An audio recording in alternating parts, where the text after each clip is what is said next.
stand tall. Words are blades that never fall. Debate like warriors brave. Every thought we give and save. Through the noise we cut clean.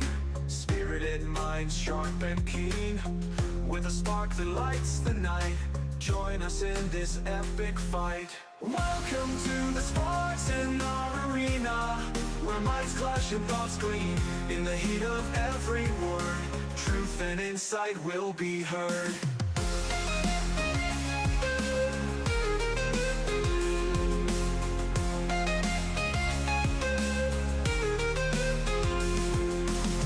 Buckle up and take your stance. In this arena there's no chance to escape the vibrant lore.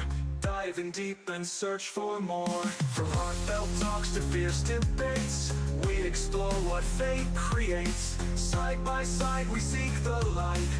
In the dark our minds ignite. Welcome to the Spartan arena, where minds clash and thoughts gleam. In the heat of every word, truth and insight will be heard.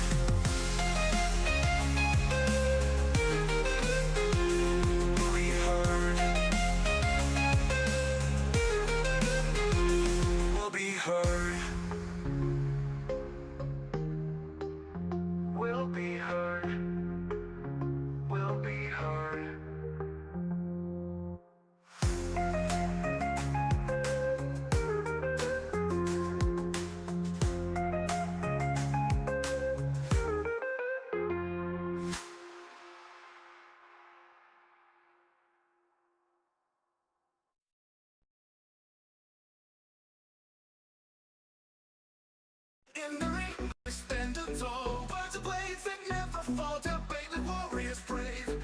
Every thought we give and save.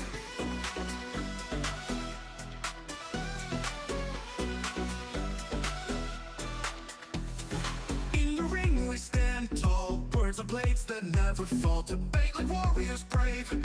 Every thought we give and save. Through the noise, we cut clean. Spirited mind sharp and keen. With a spark that lights the night. Join us in this epic fight. Welcome to the Spartan arena, where minds clash and thoughts gleam. In the heat of every word, truth and insight will be heard. Buckle up and take your stance. In this arena, there's no chance to escape the fight by law. Dive in deep and search for more. From heartfelt talks to fierce debates, we explore what fate creates. Side by side we seek the light. In the dark our minds ignite. Welcome talks to fierce debates, we explore what fate creates. Side by side we seek the light. In the dark our minds ignite. Welcome to the Spartan arena, where minds clash and thoughts gleam. In the heat of every word, truth and insight will be heard. Buckle up and take your stance. In this arena, there's no chance to escape the fight by law. Dive in deep and search for more.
Nope. Okay, let's try this again. All right, guys, we're back at it. You know where you're at. All right, let's try this again because I am twisting my turn. What is going on, everybody? We're back at it, another live, another stream. You know you're at Spartan HQ Network. I am your host, the Spartan, aka Peter. How is everybody doing tonight? So tonight we're talking about an interesting topic. Is is America Dream still alive? Success.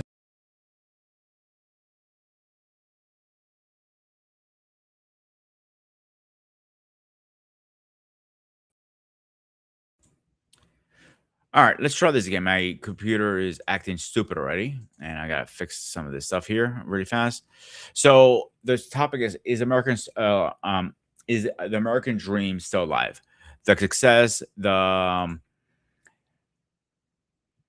struggle, and the new reality. So it's hard to say because things have changed so much in the last couple of years to the point that we are do not know where is the new reality is.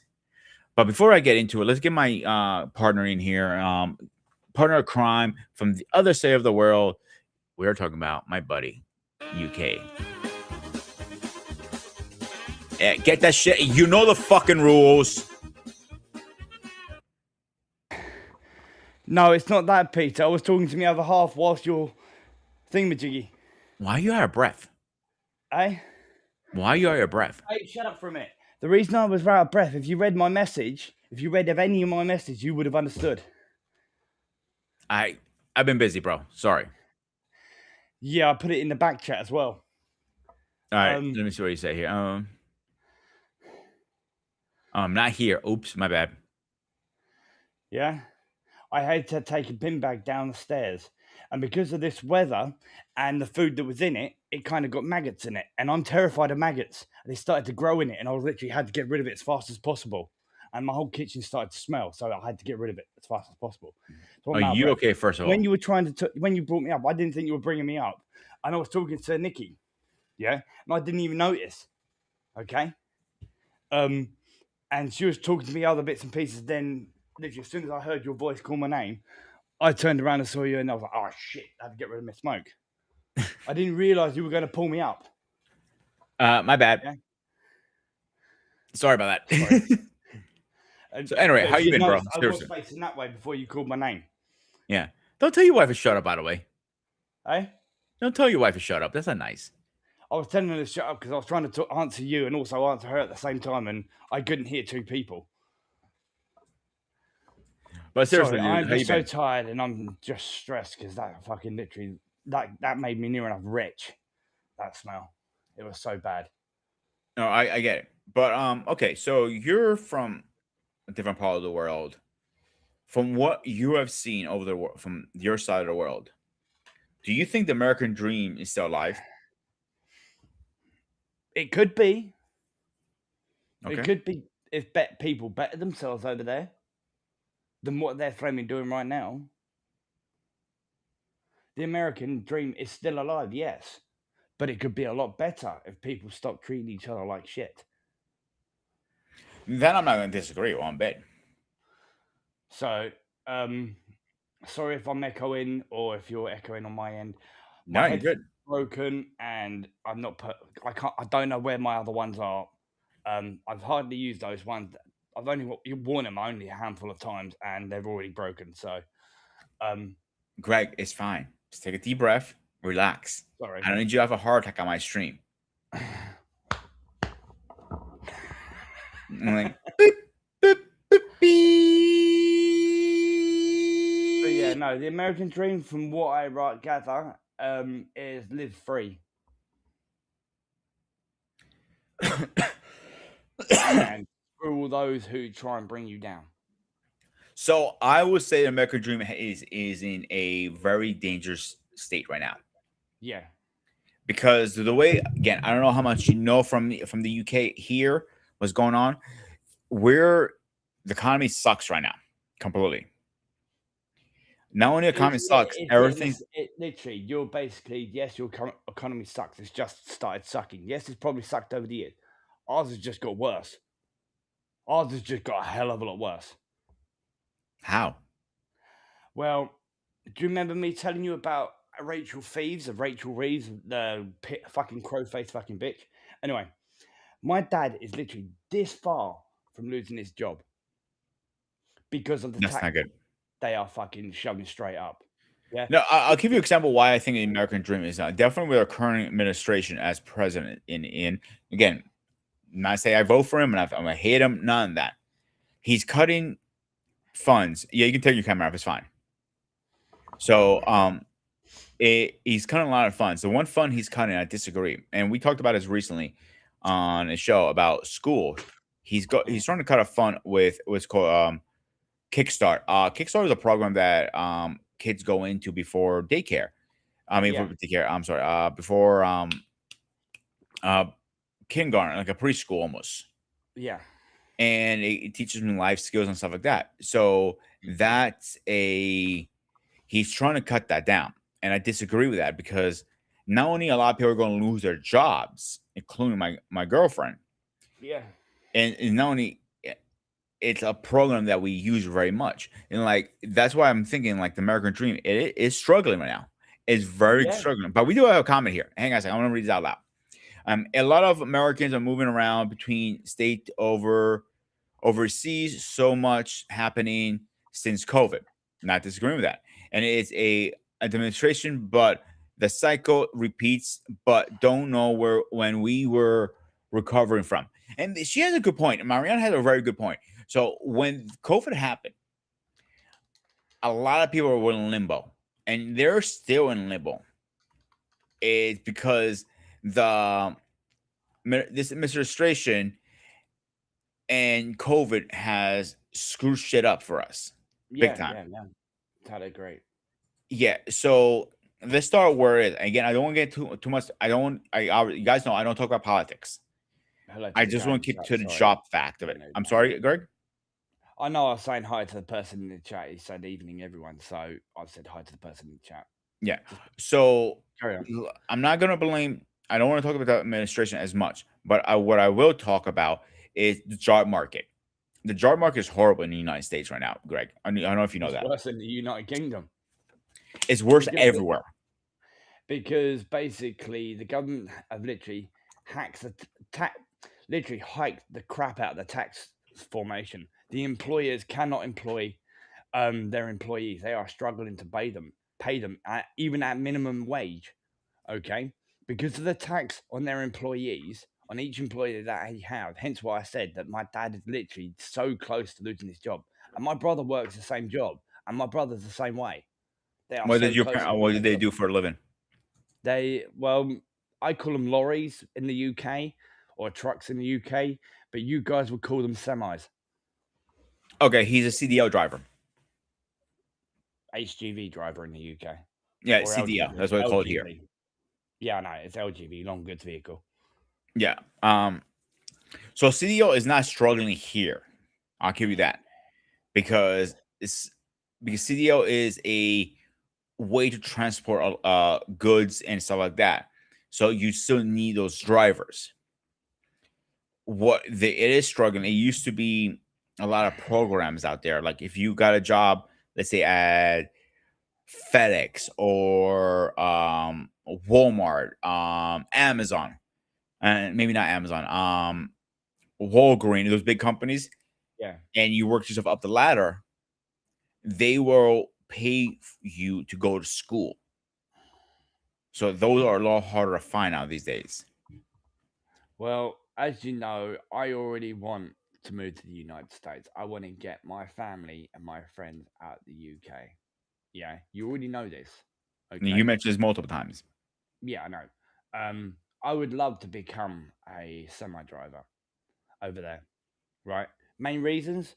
Yes, I enjoy traveling. Yes, I enjoy doing deliveries because I used to go out my dad's truck and deliver with him all the time. Um, and I like meeting new people. Well, I used to be, but I still want to try and get myself back into it. Anyway, three reasons I want to join and be a lorry driver over there is traveling your country, doing deliveries, visiting new places, and visiting the sites of the United States. That's the main reasons I would like. Sorry, it's four reasons. It's the main reasons I would love to be a truck driver in the United States. Yeah, and put into the economy instead of most people taking out of the economy and sending it abroad. Do you know what I mean? Yeah. I no, I totally understand what you're saying. Um,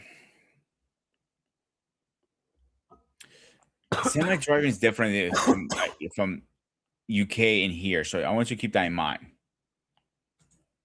I know there's a big difference. I love the United States. I love the history of the United States. Yeah, I especially love the conspiracy stuff that's over there. There's a lot more over there than there is here. I Oh, love it. I really do. I did a show earlier on today. Yeah, and I sent you the link to it, Peter. yeah. Yeah, I'm gonna go back and look at it actually. yeah. It's about It's not a sexual thing at all, but it's well known in the United States. There is multiple holes, and it's conspiracies around the holes. Basically called there was one called Mel's Hole. Yeah. And if you don't believe me, go and look it up on YouTube. As I said, I even did a show and I showed videos on Mel's Hole. Yeah, multiple different conspiracies around it. They lowered a sheep down there. They brought the sheep back up after they couldn't hear any noise and it wasn't struggling. And the sheep was physically cooked from the inside out, and there literally some sort of thing was moving around inside it. They sliced the sheep open. This thing jumped out, and it's a little blob that has like a humanoid face on it. Yeah, Hmm. do you know what I mean? I've heard it was portals to different dimensions. It's a portal to the center of the center of the earth. It's multiple different things. Elon Musk apparently got involved with it. But it's all conspiracies. I love that sort of thing. I love the conspiracy around Area 51, around skinwalkers, that sort of shit. I love it. Do you know what I mean? Yeah, you find it fascinating. Yeah. They could be fascinating at some point, but it's you have to draw a line on what is something is. What's the word I'm looking for? Something is reality and something is just made up. Yeah. And some of the stuff is made up. Let's be honest here. But with the success of our American dream, yes, Yeah. truck driving is different here. I'll give you that. Like you, as I said, The American dream is freedom of speech. Yeah, the freedom to defend yourself, the freedom to literally go wherever you like and live free in your own country. see, me, the American dream is a little different. That's one point of view. Me, American dream is having my own home, having my dog, my now I got a cat too. A cat. Love cats. Ask my woman. I love cats. Tell your wife she did great. It's a cute little shithead too. I love cats. And guess I'm a what? cat Guess what she named the him? difference between me and you, right? I'm not much of a dog lover, but I'm very much a cat lover. I'm the opposite. Yeah, I know. So she came up to me last week. All right. She goes to me. It was yeah, it was Sunday. Not this Sunday, past Sunday, before that. Yeah. She goes to me, babe, I have a question. I'm like, oh crap, I don't like where this goes. I get how much it's gonna cost me. I'm like, no, it's not gonna cost you anything. I'm like, what do you want then? It's going She to goes, cost you the look. cat. She shows me the cat of this picture. She goes, he's so cute. Can I get him? I'm like, because she knows I'm not a big cat person. And when I said yes, she was shocked. I'm like, yeah, get him. I'm like, if it makes you happy, it's fine. I go, under one little condition. She goes, what? He starts Stir scratching fry. his new couches. I'm scratching him. No. What you should have said, I'm using that cat for stir fry. You're a fucking asshole. You do know my girlfriends have Japanese, right? Doesn't matter. Oh, Christ. Yeah. Japanese or Chinese people eat dogs and cats, so it don't really matter. You're an asshole.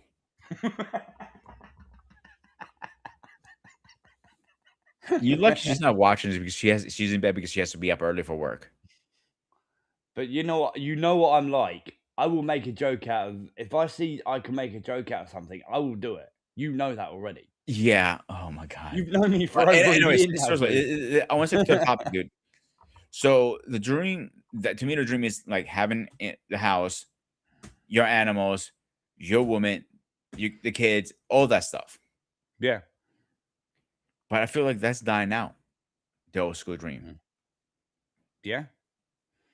Yeah. It's not like it used to be. You see what I'm saying? Definitely after COVID, a lot of people are like still after what 5 years of this now, 6 years, Yeah. they still don't want to go back to work, Mm. and that is bothersome for me. Like I need staff at work, and I can't get people to even apply anymore. Well, my son suffers with anxiety and um, self-esteem, right? And I turn around, literally being around people, even trying to talk to him. So I turn around and say, "Come and stay with me for a few weeks. I'll give you a good swift kick up the ass." Because I used to be like exactly like you, Hmm. but then I'm literally even now on my anxiety being around people in person. Yeah, but it's only when it's around a lot of people that's when my anxiety kicks in. Any more than 6 or 7 people, I get the fuck out of there. Um, but my son wants to get a job, but he's too scared to physically go out and do it. Yeah, he's too scared to walk up to say to someone, "I would like to apply for a job here. Have you got any application forms?" Do you guys do the application on paper or do you guys do online now? Both. Both. Yeah. When I used to do applications when I was literally his age, it was on paper, and I never had a CV. And I And went you and have got a what? job in the shop, and I was standing in a massive queue in the shop, and all I wanted to do was hand in my CV, and everyone moaned at me and moaned at the people because I literally went straight to the front of the queue, and I literally just wanted to hand a piece of paper in and go. That was it. I wasn't going to flame buy shit. I wasn't doing anything. It would have taken me 5 seconds, straight up to the queue front, drop it, and go. Yeah, they all moaned at me. I was like, "Fuck you lot! All I want to do is just drop this off and go," which I did. Dropped and went. Later that day, because of the manager who was running the shop saw my confidence and not giving a shit, he hired me that day. Hmm. Yeah. And that was many years ago. And that was when I was drinking as well. So, but you know what I mean? It's crazy. Sorry, I've got a really bad chest. No, you're fine. You're fine. You're fine. Like that is a dream that people want. Like be able to work comfortably, and the work field is so fucked up now. It's not even funny. People don't realize how fucked up it is out there. Yeah, I don't know because it's been a long time for me. The last time I had a job was just over 10.5 years ago Hmm. when I actually gave up something I very well enjoyed. Yeah, which was doing Drinking. computers. And you know I love doing computers. You know I have lots of them. You've seen them. Okay. I've currently got my gaming PC sitting over in the corner there. And my CPU is currently sitting there because I was changing the power supply. And because I've got a tower cord on my CPU, taking the CPU out, tower cord out, so I get a couple of cables out to take out the power supply to put in the other half PC. The cooler pulled out, literally ripped the CPU out the socket and bent the pins at the same time. So I need to physically take my CPU to my dad's and unbend them pins with his magnifying glass, which I don't have. And he's got special tools to do it with because he does like designer models and stuff like that with tanks and World War So II let's hang tanks. on a second there. Let's get the next guy in here. All right. So ladies and gentlemen, please rise for our president. Fuck me! Paul, I really hate you, you bugger! Is something really wrong with you? All those years of drinking probably killed some brain cells up there. No, it's just joining this show, it just drives you nuts. I can't disagree there either. Paul, first of all, how you doing, my man? I'm okay. How's it going, guys? Big Pretty up, good. So Paul. How we you are talking doing, brother? about is the American dream still alive? Success, struggles, and the new reality. The floor is yours. Big up, Paul. Hope you stayed safe. And how's the family doing, brother? Family's good. Family's good. As far as the question itself, is it still? Yeah, I would say so. I mean, it's changed. I mean, I think um, it's harder, and I certainly think that the idea, it's almost like it's a moving target. You know what I mean? Like, can anyone even define what the American dream is? Like, they'll have like something that says, okay, well, anybody, regardless of where you're from, you can be successful in the United States. Since we're talking about the American dream, I'm sure there's a British dream. I'm sure there's, Greek dreams. I'm sure there's, everybody kind of has a picture of what they deemed success. But even then, I think that's changing. Like, what is success? I think that that definition has changed over time. And so again, the American dream is an idea. Whether it gets fulfilled or not is really going to depend on a variety of circumstances. The only thing that we know for sure is that certainly the cost of things is much higher than it was. I was just reading today, the average age of a homeowner today, first time homeowner, is 41 years old. Back in 1981, it was age 29. So you also have more kids, or young adults, I should say, that are living at home after college than ever. It's like it's at the highest rate ever of college graduates living at home with their parents. Um, we all know about the cost of cars, the cost of gas. I mean, just everything being more expensive. We also know about the growing wealth gap. And we've talked about that on other shows, as far as corporations. We talk about 501(c)s, multi-billion-dollar entities that pay no taxes. Um, and again, it's interesting because you have their defendants who are, in favor of that. But, is it really helping? How many people is that really helping when you have such growing wage inequality? We talked about data centers last couple weeks ago in the gray area show. Who is that benefiting? Yeah, you're saying, yeah, we may find a cure for cancer through AI, but are you going to be able to afford it? Is this for everyone, There you go, Pantone. or only those who can afford the medicines or the treatments? So I think that, the idea of this American dream, I mean, certainly in a way, I'm kind of living it, but at the same time, I know a lot of my people didn't get an opportunity to.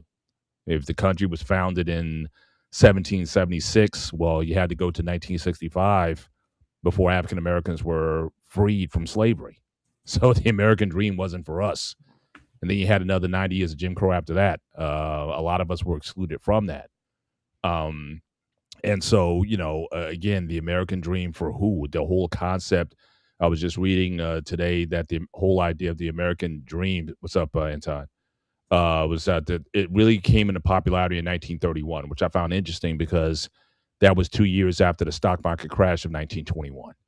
That was like a global stock market crash, and certainly led to a lot of the Great Depression and everything else. So I found it interesting that someone was talking about the American dream in the midst of the Great Depression. And so, for someone to, define those terms again, who was he defining it for? Was it for the masses, or was it for those who have access, for the elites? But, certainly I could say in my life, again, I can go back a couple generations. I come from slaves. My dad's grandparents and whatnot, they were sharecroppers. My grandfathers, they owned farms.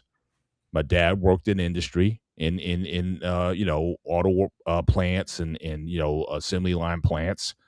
I was one of the first to get a college education. Now I got 3 graduates, one in med school, 2 are employed in the marketplace. A lot of people could say, yeah, I am the American dream because, I was able to, come from very impoverished circumstances and do something with it. Are people still able to do that? Yeah, I think so. People are doing it, but are people finding it harder to do? Yeah. Because again, all 3 of my daughters, well, certainly, I mean, the one I won't count because she's in medical school, but the 2 now, if they were going to move on their own, they really can't. And they're making above minimum wage income, But the cost of living is such where if they wanted to get their own apartment or something, or and get a car and all that, it would be very yeah, the crash was in 29, but again, the guys talk about the American dream like really defining it in 1931. So I found it interesting that he would define it at that time, knowing all these people out of work and whatnot. So as I'm asking the question, the American dream for who? Who was he considering, in his, in his definition of what that was? But the reality is, I mean, today, with the wealth gap, with the, just the cost of living, that's going to be harder for people. But again, I think, the whole question, what it is, I think that really needs some exploration, because is it simply the ownership of a home?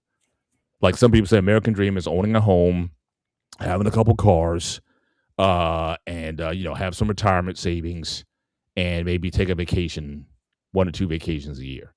Is that the American dream? I don't know. I'm just opining that, is that what people mean? Is the American dream becoming a millionaire? What is the American?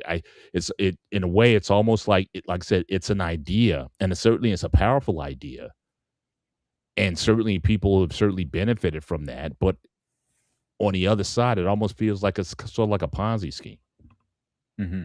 It's like they're promising you. It's like when you buy one of them timeshares or something like that. I mean, it's like they're promising you, an outcome that certainly a few people have to get. I mean, it doesn't work if you don't get, if you don't have enough people succeeding through it. But it's still a relatively small number of people.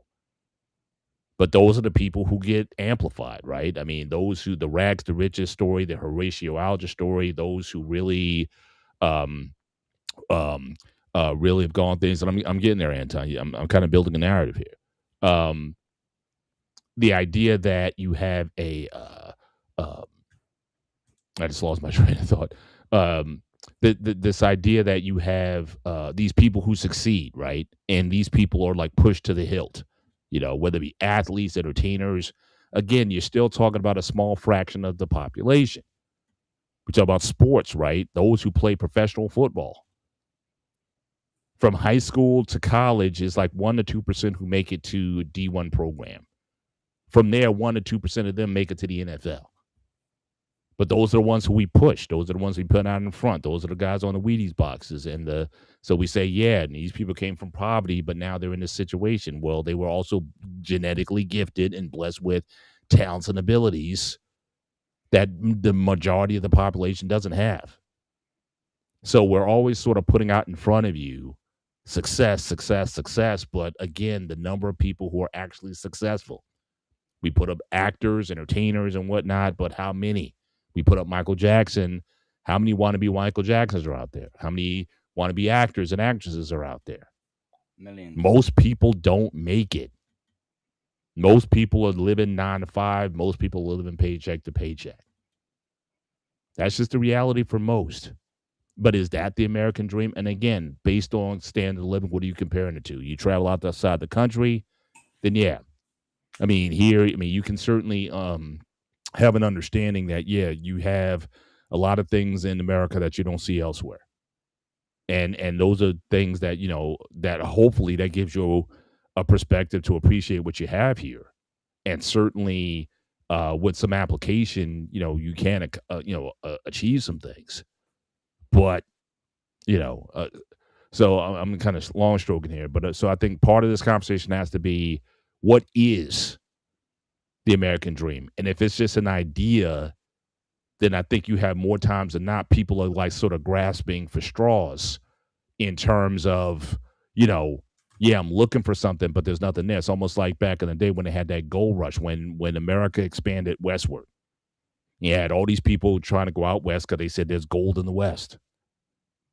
That led a huge expansion of the country, with some consequences, especially to the native populations that were already here. But a lot of those people didn't find gold. But the pursuit or the expansion kind of gave like another result. Obviously, again, the country expanded west, but it was out of someone's idea that, yeah, I could be the next millionaire, gold millionaire by going out there and trying to mine some gold. Most people didn't. So yeah, so I think obviously, you have people succeeding every day, but is it for everybody, or fewer people able to get access to it? Yeah, I think so. And if you're talking about being 40 years old before you could buy your first house, I bought my first house at 26 years old. But, my kids, none of those folks are in a position to do that now. Just based The on the house average market. home price in New Jersey, $600,000. Yeah, I was So, gonna say the house market right now is just so ridiculous. It's not even funny. Even renting. yeah. Renting is same amount like for mortgage. My rent is $1,600 right now. That's pretty much probably close to And your that's mortgage. good. Yours is 1,600? Yeah. Down here, Good. they're building housing down here like crazy. Townhomes, apartments, or whatnot. You're talking 2,000, 2,500 here, where I'm at. But So, remember that I know a lot of people who pay that for rent for mortgage, $1,600. right, I'm saying, but where you're at, I mean, if my kids can find a $1,600 mortgage out here and get a halfway decent place, I'm saying that's pretty good. But I'm saying, especially all the new development that's going up, 2,000, 2,500, 27, 2,800, for like a 1-2 bedroom. If you want to, like, maybe under 2,000, if you get a studio. If you go to like a 3-bedroom, yeah, you're definitely in closer to 3,000. I'm just saying, just in general, out here where you're at, I think it's a little bit cheaper out there than if you're near a major urban center. I mean, here where I'm at, you got, major railways, you got New York less than 45 minutes away, Philly's an hour away. So again, you're next to 2 large metros, and that's obviously going to drive the cost of living up, certainly if you live in those spaces. And if they wanted to, two of my daughters, they work in New York City. So again, if they want to move either further north, Jersey City or one of those areas, forget it. 2,500 and up, 3,000 is minimum down Yeah, that's a. It depends when you look at. Obviously, I know even for this area, that's actually very high what I pay. So I there. know some other apartments are into $2,000. What in Yeah. my account township, and it's just so expensive now these days. Now you sometimes have to live 2 jobs. I was literally when I visited CQ this weekend. Me and him were talking about rent up there in Maryland. If you're making, let's say, $85,000 a year, that's not enough to live in Maryland. You have to at least break over 100,000 to live comfortably. Is he near the DMV area, or he's Yes, more? 45 minutes away. Yeah, that's it's almost like it's like 2 different states, right? If you went further west, I guess, into Maryland, like near West Virginia or Pittsburgh, PA or whatever, it'd be cheaper. But that DMV area, yeah, everything's gonna be more expensive down there for sure. Yeah, because I know, I'm not sure what he pays for rent for mortgage. That's not my business. But for that I know he told me the development across from his development, the houses are about like almost a mil going into on a low end. That's a lot. But before we move in, Wally, what's up, man? What's going on? So what do you have on this, my man? Where are we right now? We're talking about the rent versus mortgage right now with the American Dream. So you're talking about rent versus mortgage within the world of America. Yes. Okay. Good luck So, trying to get a mortgage in the UK because you can't. okay. So, where we're getting at? So my pushback with the rent is I think it's way too expensive. Like people used to rent because it was cheaper. Now rent is as equal as mortgage. You're not really saving Pretty money. much. That's my pushback right now. So I don't know if you have anything to add to that. I mean, what do you expect? I mean, this is how it goes. I mean, let's look at it around the board. I mean, well, let's be honest, right? Was renting cheaper back then because of the space, or was renting cheaper back then because of also then the people? and the idea of it. Because let's be honest, the idea of apartments in more case than not is neither A, you're starting to live out, on your own, or B, because you fell back in your home in trying to keep and maintain your home, you end up leaving to a point where you have to foreclose your home and then you have to go back where it's and rebuild. So that's usually the most case of apartments. And even then for kids, if you're like in your young adults going into college and all that, that's so in that case, that usually be the reason why it was really back then that low. Nowadays, you start getting more and more adults in there living there more longer term. So now it's like, well, somewhere around the ballpark, people start charging like thousands. And so, and granted, some of that at that time was actually fair game because of the simple fact of how much, the rooms and everything else of that nature or the location of the spot is. So, you'd be like, okay, that's fair. But now, depending on certain locations and then depending on how they're selling the apartments these days, well, that is very determinable. 'Cause like right now, like for instance, where I live at right now, they just raised rent over here, and honestly, for the value of where I'm living and the cost of it, it's not even on equal terms. But it's just because the cost of the medium, because of course, the ruling, right? I guess that allows them to raise the rent is the simple fact of the overall medium, I guess, within this location spot of who's in it. So if the overall medium is starting to rise, then of course I guess everyone can raise up the price to where it's suitable. But I guess that's based upon the system that they're working in. As far as anybody else that just own it straight outright just for themselves, well, then again that goes back to the people charging that. So I guess you pretty much can say rent. It's pretty determinable on A, the person that owns the building. B, if they're controlled by the government, then that depends on what they're setting. What the range of what they're setting as far as they claim to be reasonable to raise rent. Because there is some times that I lived here that they actually did lower it. So it all really depends on the reasoning behind it all. So. What is the average rent down there now? You can say right now, 1,800. At least the one that I live in right now. Is that a 2-bedroom or a 3-bedroom? What is it? 3. 3. What is the average mortgage down there now? If you know. The average mortgage? Well, yeah, that depends on the home, really.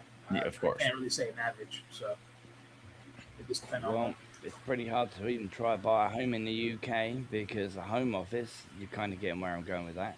They're buying up every single home on the market right now. Who is? The Home Office in the UK. What's a home office? I don't understand. I don't want to say it on the show, but I'll put it in the back. But they're giving it to certain people who shouldn't be here. Let's get it that way. Okay. They've just given it. They've just finished building new houses, like 150 of them. They're like worth £250,000 pounds each. Yeah, and they're just giving them away to them. Yeah. All right. So obviously, we all agree the rent versus mortgage is ridiculous at this point in the economy. So, Cole, to the answer to this, is the American dream is alive? No, I will say no to that. But can we again ponder that question? The fact that while he's on, I'd like to get his perspective too. Like, what is the American dream? What? I mean, I kind of. No, I want to hear his opinion. Yeah, like I kind of talked about what people have defined it as, and it again has changed over the years. Like I know for a lot of middle class, a lot of Gen X, it was basically again owning a home, owning a car, to having a family, going on vacation every year, retiring with some dignity or whatever. Like for a long time, at least for Gen Xers, I guess that's what was given to us. But Wally, since you're basically a millennial, or you might even be a late Zer, No, I'm millennial. Millennial. Okay, so what is the American dream to you, or how has it been sold to you? What that is, and even Craig, I would like your perspective as well, because we're coining it this, but I'm sure every country, kind of, especially a Western civilization type of country, kind of may be operating off the same kind of script here in terms of, I think we kind of want a lot of the same things. So I'd like to hear your perspective on that also, whether it be what is the British dream or the UK dream or the English dream, whatever has been packaged, for The most British people. dream is long What do you dead think and that it is? has been for many years. But the British dream used to be own your own home, work hard, raise a family, and then have your kids look after you when you're old till you're Okay. literally in the grave. Okay. That was the British dream, but that's long dead. And that's been Okay. dead for years. So Okay. Cool. sorry, Wally? deleted, not the D word. Right. Sorry, my mistake, Peter. Are you good? All right. You want Wally to go next, Paul? You said? Yeah. I'd like to get from a younger person's perspective. He's the youngest guy here, so I'd like to know from his, uh, you know, what he thinks it is. Well, funny enough, I was actually gonna when I got in, because I was gonna ask what was everyone's thought of the American dream, because personally, I honestly, as far as what I've researched as what they coined to be the American dream, that shit's long and dead. Mhm. But now as far as just the because I It's already not pulled up, really like I said, dead, I already did Wally. the research, so it is what it is. It's not But I haven't dead. finished. It's not really dead, Wally. It's just the It's people dead. aren't looking for it no more. People are literally It's just not dead. looking for it anymore. It's not. Okay, well let me explain it. It is dead. No, because let me tell you why. I'll explain why it's dead. Because at the end of the damn day, let's be honest. Based upon as far as America and where their sun is at the end of the day, someone's selling you, right? And if you're selling it to the people, you better deliver it, and they usually don't. So, the American dream is the national ethos of the United States, a set ideals in which freedom includes the opportunity for prosperity and success, and upward social mobility achieved through hard work, dedication, and that's right, activity. Rooted in the Declaration of Independence, which states that all men are created equal and possesses unalienable rights, including life, liberty, and the pursuit of happiness. The concept has evolved significantly over generations, as they said. All right, but at least on standard points, right, as the key pillars: equal opportunity, upward mobility, individual liberties, and autonomy and home ownership. Right, which on the base root, yeah, you could say like that stuff isn't quote unquote not dead, but in the reality of you owning your home, where's the money you're going to get for that? In more case than not, when people are out there reaching for these degrees and putting these works in for these degrees, but then can't even use it, which neither depending on what degree you picked up, anyways, right?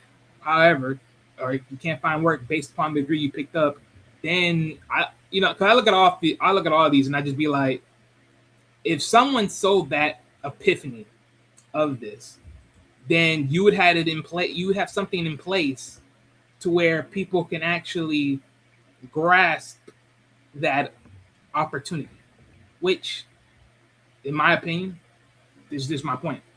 But I'll read like at least a little bit of the key points altogether. Then we can go from there. Equal opportunity: the belief that anyone, regardless of social class, background, or where they started, can achieve success if they have the talent and put in the effort, often summarized as the rags to riches narrative, right? Which early on in the days, I would believe that, yes, that is very true. Today, I mean, you can still do it. It's just going to be more tougher based upon the climate. Upward mobility: the expectations that each generation can achieve a higher standard of living in greater financial security than the generation before them. Well, yeah, and just like what Paul just said, when he was 26 back in his day, he was able to buy a home. Yeah, a lot of 26ers in my time are not. Yeah. Yeah, I don't know if you saw before when I came on. I said now I think the average age is 40, 41. Yeah, that's the crazy part about it. That's the fucking crazy part about it. Okay. Yeah, individual liberty and autonomy, freedom from oppressive social, economic, or governmental constrictions, allowing individuals to choose their own career, lifestyle, and path of fulfillment. Okay. And home ownership, historically, owning a home has served as a tangible cornerstone of the American dream, representing stability, financial independence, and a permanent stake in the community. Yeah, it seems like so from what you're saying, the only tangible thing out of everything you said was the ownership of a home. Because you talk about like upward mobility. I mean, a lot of that other stuff, it's like you're shooting at a cloud, right? Upward mobility, opportunity. Well, not really. How so? Well, because I'll say this, because again, I'm not gonna say everything out of the American dream is finite. I mean, it's dead completely.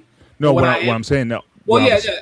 Well, no, I'm just saying like when you're saying obtainable, but like let's say put it like this, right?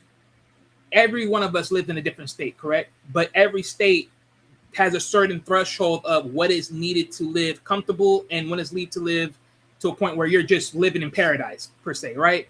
So let's say, for instance, like I would say somewhere in this like one of the many locations in the South, right? You probably need like only 50K or so, or a little bit over to live comfortably, right? But if you got like 100K or more, then you're living exclusively, right? That's just how good it is. That's what I'm saying. Like different location spots and where you live at, it's different challenges. So I do believe depending on where you live will defer that pick and choose depending on who you are.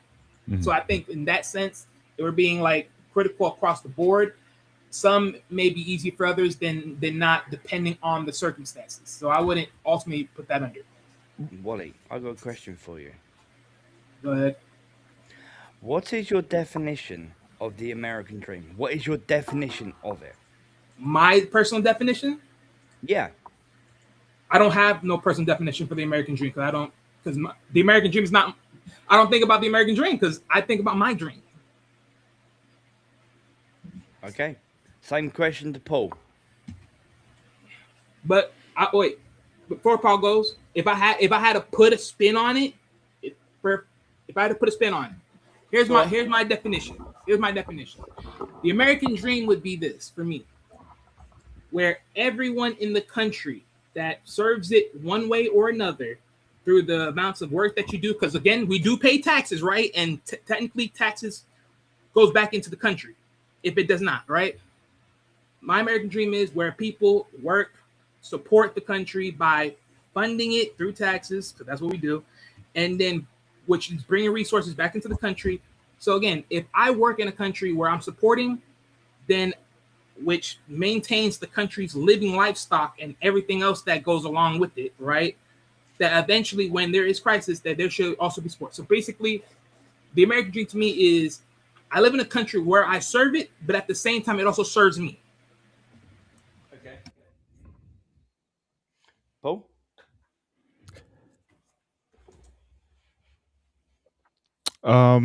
That's an interesting question. What is the American dream to me? No. What is your I'm kind of like definition of it? Wally. In that it's my ability to, I guess, to achieve the things that I want. Not it's like I say, just looking at my life and like again where I started, where I was born, and just the life I had to overcome. A lot of people would say, yeah, I've overcome a lot. I've lived a good portion of it. Is there more I want to do? Yeah. Do I think that there are limitations on what I can and can't do? There's probably some. I mean, obviously, I'm not a millionaire. I know that. And I know that to do certain things, certainly having money or more money gives you choices and access to do things that other people don't do. But, even now, it's still a struggle. I was just on my phone with my daughter tonight in medical school. She hit us with some bills that we weren't expecting that could potentially affect our travel plans next year. We had some ideas that, yeah, we want to do some more travel, but we got to wait until, be sure that we have the funds available to support her in case she comes out with a bill that just kind of comes out of nowhere and that she needs to support. We told her, look, we're going to support you through this thing as you embark on this opportunity that you're on.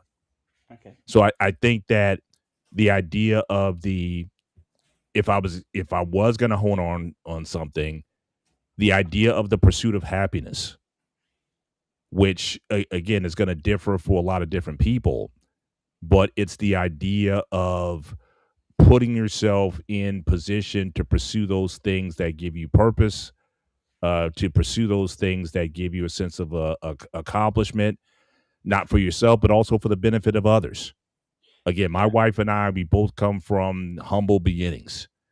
But what we've been able to do with our kids and certainly with our lives, we lived a life that certainly my parents couldn't have thought of. And I especially noticed that when I went and traveled, because again, I went to Tipton, Georgia for work. And if you go 90 miles west, that's where all my kinfolk are from. Awesome. And they were in the fields. Nice. So I'm in a position where I'm doing things that my ancestors didn't get a chance to do. Okay. And so there is a sense of, certainly opportunity there. There is a sense of accomplishment there. So I would say that the idea of the pursuit of happiness, but that's going to vary by individual. But like I said, with Wally, when he was explaining, like I said, the only thing that was like really tangible was the home ownership piece, or the only thing tangible is the cost of living. But even the cost of living is going to vary depending on the person. Like, for example, if you were like just came up from Haiti, I know you're of a Haitian background, Wally. I know Sparta, lived in Greece. His parents are from Greece. So from your parents' perspective, they would probably say that, yeah, they're living the American dream. Because again, based on where they came from, if they came from conditions that were if not dire, or you just didn't have a lot of the amenities that you have here, they'd be like, yeah, we live the American dream. You really want to know If you're coming from places that didn't have, like I said, some of the places I've traveled to, they don't have running water on regular. Puerto Rico has no running water at this point because they're in a drought. Like, when we were there, unfortunately, we went there when we did, because now they're actually like rationing water because of the lack of rainfall. But there is water there, obviously. Why don't they just dig down? Water's in the ground. It's deep in the ground. The earth provides. I don't know. I'm just going, what's that? Maybe it's an engineering problem. I don't know. Maybe it's in a tropical area, so you would think the last thing you have to worry about is rain. But apparently, rain is an issue right now. So again, their traditional ways in which they get water are not there, and so they've had to ration, especially around the more populated areas. They've had to ration water to people. You can go a few days without water before it gets turned on again. Yeah. So again, for a person, you come from that situation, you come here. Even if you're making $30,000 a year, or you're living in a place that's not so cool based on the standards we may have, but still for you, it's like night and day what you had. I think certainly, and I think that certainly pours into that sort of immigrant ethos. Yeah. That says, hey, we came from nothing. We came here, even though the places, weren't, the nicest, but still compared to where we were, we got toilets that flush. Yeah. You don't have to go to an outhouse to do certain things. So again, if you had, so their perspective might be different based on where you start or where you came from. Yeah. But that whole idea of owning a home, I think, is the only part of the American dream that for some that is really like grasp, something that you can grasp, or at least something you can put a dollar figure on and say, okay, if I get that, then that's going to open up opportunities to do other things. My house hopefully will appreciate in value. I can then either turn that in or sell it, make money off the house, get a bigger house, give you some mobility, take out a loan if you need to, put my kids through college, whatever that is. Like, that's a concrete thing. But again, all these other things as far as upward mobility and a lot of these things, again, they're ideas. Yeah. They're sort of states of mind, but they're not. They may not be real because you can have all those. What if you have all those things? Yeah. You could be openly. Well, we know people who got money, and Yeah. they still not happy. They still are stressed out. They still have issues. So it's not. So can you even tie it to material possessions? Is it a sense again? But is it a sense of worth, self-worth, self-discovery, transformation, growth? Is it those things that a person is really at the end of the day? It is what it's like. It's not about again owning a house in the suburbs. Or is it something better? Or does it have to change? It might have been that at one time, and it was that at one time. But because of where things are people now having to change the definition of what that American dream is? Because again, as to Wally's point earlier, a lot of those things are just not accessible. So if you're going to base your worth or your image or your happiness on material things, I got a car, I got clothes, I got houses, I got whatever, is that going to really get it for you at the end of the day? And I think that's a conversation that I think a lot, especially for younger millennials and Gen Zers. Again, Gen Zers are living at home. It's just because they can't move out. Yeah. So again, you have to define your happiness maybe on another set of terms versus what was sort of fed to you, from back in the day. And I do have one more point to make, but again, if anybody wants to comment on what I said, I'll come back to it because again, I do want to tie it into that point that Wally made. So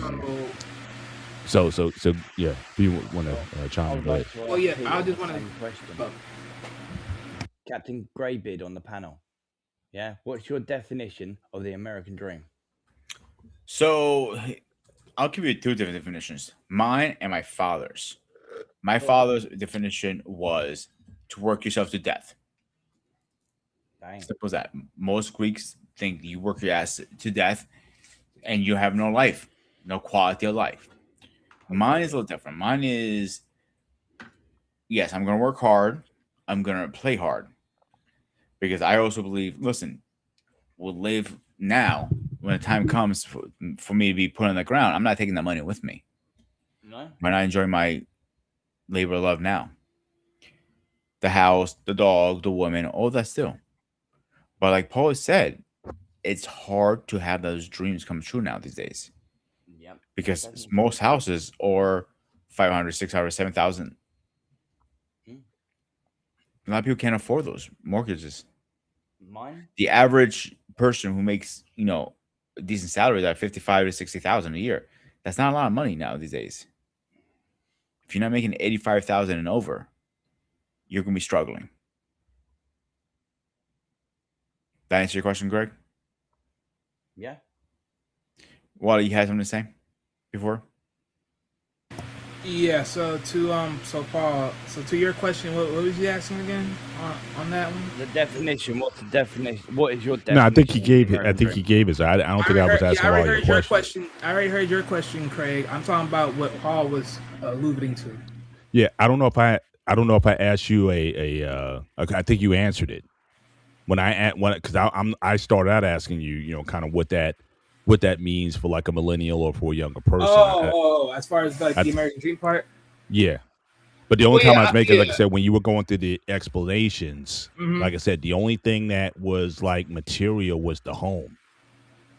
But I Yeah, do as want far as to physical, explore that yeah. a little bit more because I think there is validation to that, and I want to talk about that. But again, make your point first, and I'll continue. Well, yeah, no, because that was why I was just making sure, like, what was the baseline question you was really hitting on per se, because that's what I was trying to understand. But Right. we're just expounding at least more on the pretty much the American dream concept, because right, like you said before, we're talking about something physical, yeah, home ownership is the most physical thing here, because every other thing is pretty much neither what you work for, neither what you create, or if you get lucky. And I say Right. lucky, or it's a state of mind. Like, what is Well, happiness at the end of the day? I mean, well, who, yeah. I mean, what if do you you're want? pinning, yeah, if you're pinning on the idea of happiness, then yeah. But that's why I also said too, right? When I sort of came back to, because you're saying like the only thing that was attainable was home ownership. That's why I also pinned back the idea of, going back to the point of saying, well, it won't be really the only thing. I mean, because again, equal opportunity as far as this, I also go back to the idea of where you are in the world, because to some, hey, you're able to maintain where you are. Like you're able to choose where you are. If you go to LA, you're gonna be fighting tooth and nails to live there. You go to New York, you're fighting tooth and nails. You come to Florida, you're slowly but surely fighting tooth and nails to live here too. So these areas, you're gonna fight tooth and nails for when you live here. If you can't live here, then it's like, what's the point? But at the same time, though, right? That's also a important thing, because like slowly and short, let's say imagine like everyone were to disperse and say, okay, it's too much to live in LA, New York, and Florida altogether. Like these states, you gotta abandon. But then you abandon these states, well, there's nothing going on and they're dead. So what's going to happen? You can either lower them down and try to siphon it down, or something else. But then it's like first come first serve type stuff, when people trying to pick it up and pick up these homes left and right, one way or the other. It's just one of those things where you're sort of looking at everything, and then you're like, nothing's really falling the way they want to, because everything's falling on each other. It's like, yeah, you may want to go in an apartment and then be like, okay, you're working on rebuilding, but here's the problem. Now that you're paying so much of these funds, you can barely even save enough just to even rebuild, to even get a new chance to get a new home all over again. It's not going to happen that much. Even right now, even for myself. So it's like, this is just one of those upscale battles. But I think in more totality, yeah, definitely overall, like the first three that I mentioned, as far as what this is telling me amongst the research that I looked up, a lot of this is really led up to you, or led up to, the associations of the path of journey that you take along the way as you're getting there. Because most cases, let's say hypothetically, you were born where your family was lucky enough to maintain so much to the point that you have a easier walking to, get all the stuff right there. Then to that point, we can also sit here and say the American dream is not only just that of the I would say upward mobility, because again, the fact of you being able to keep up your wealth through a long time, to the point that your kids come into the world and then they have the same thing, so they are having a slightly easier breeze when you were doing what you're doing, versus what they would have to do, which is way more harder to get there, because at this point it's just not going to be as easy, right? This is why you see certain families like out there saying, like, one of the main things that they buy for their kids is, if they're lucky enough, is to buy a home, because it's a smart thing to hold up when their kids come to the fray, and then they get older. Then it's like, okay, you can just move them into there, because now it's just more easier, right? It's like, if you had to choose one of the most smartest gifts to give one of your kids that's like 17, 18 years old and they're starting their lives, it would be a home. It literally would. So, yeah. Yeah, I would even argue, and I agree most of what you're saying. If I was going to add like a top second, I would probably say just land, because I think because to me that's something, especially as an African American, I could certainly say that is definitely something that is really sorely lacking. We own more land. African Americans own more. Like, you hear about Tulsa and those places where you had like Black Wall Street and whatnot. We own more land back in that time than we do now. Don't you guys? And that has always been the path to wealth. Again, when I'm working in Tipton, right? Like, I don't pocket watch people, but you can kind of tell, like, because I live in the Northeast, I earn more money. Question for you, Paul. Then let me just finish this. I'll let you I earn more money. But the people that work down there who own less, they have land. And that land has been passed on. Like, I know some of my workers, they like 2, 3, 4 acre property that they live on that their great grandfather had.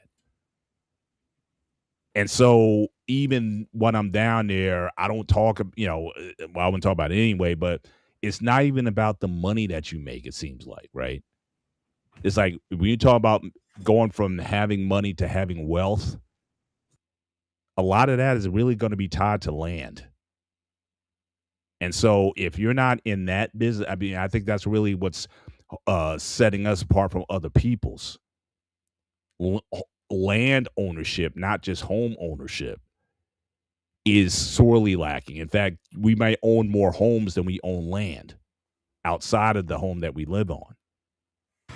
Well, ownership overall is going to be the main thing, anyways, because again, Right. But I'm just saying, but even if you have something that, again, you got to plot of land that, you maintain. Again, somebody comes through, you can either maintain it or someone wants to buy it. It just seems like that seems to be what I'm seeing as the, what other people have that we don't. Owning property is important, but owning land is just as important. It doesn't necessarily mean having a building on it, but it seems like that would be a way to go. And I know a lot of even African Americans, they're going into places like Ghana, they're buying land, not buildings, but they're actually buying property over there, simply because they believe that at some point in time it's going to be a future asset. You can pass it on; it's easily passable to other people, to your ancestors or your children or whatever. And that seems to be a piece also that seems to be missing out of this equation. But Craig, you can ask your question, and then I want to kind of go back. I want to stay on this home thing, but you can ask your question. No, I completely forgot about your question. But anyway, you kind of can you turn up your mic a little bit? You kind of shallow. Oh fuck, crap! That's as high as I can get it. Okay, that's I don't better. know what's going on with StreamYard, but Restream's completely screwed me over, so it's completely messing up with me. But anyway, I completely forgot my question to you anyway. But my dream of America is me living in America, and that always has been since I was a child. Right. Okay, and I've already said this to the Captain Greybeard, but. But anyway, it's basically being a semi driver in your country, traveling to each state, traveling all around America, okay, doing deliveries. Right. And that I used to do that when I was younger with my dad in the UK, traveling up Right. and down the UK, and I Right. enjoyed it. Yeah. Traveling, visiting every single state, visiting all the famous sites in America, Right. even maybe visiting some of the what's those bloody things called? I mentioned it earlier on, like thingamajigs around Area 51 and Mel's Hole and all that sort of thing. Conspiracies. I would love to go and visit those things. Right. Yeah. It's my dream to come and live in America. Yeah. Live Absolutely. free. Yeah. Do what I would like to do. Right. Finish raising what I have left of my family in America. Right. Live free. Have freedom of speech. Also have the legal right to own a firearm to protect me and my family. Mm-hmm. Yeah. But again, well, that's why I kind of hinted to that earlier. I think the immigrant mindset is different than ours, because again, depending on where you're at, you see America, and it's like for a lot of these people, the floor is higher in terms of, again, standard of living, the ability to travel throughout the country. Obviously, there's a lot to see in the country.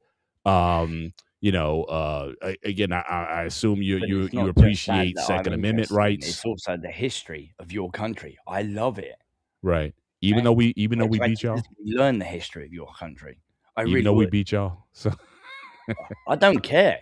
I know. Yeah? I'm just kidding. I don't like my country. I hate my country. I'm just kidding, Craig. I'm just kidding. British. I know some Brits. They I watch a lot of Piers Morgan, and he's always I wouldn't listen to him. He's a stupid ass lefty, and he's good set up his ass. He's a lefty. That's crazy, because he's kind of a righty over here. So he's not. No, he's bloody not. No, here, no. Lefty in the U.S., he's either considered a centrist or center right. Here, he is not a lefty by no means in terms of by American standards. But again, that's all about.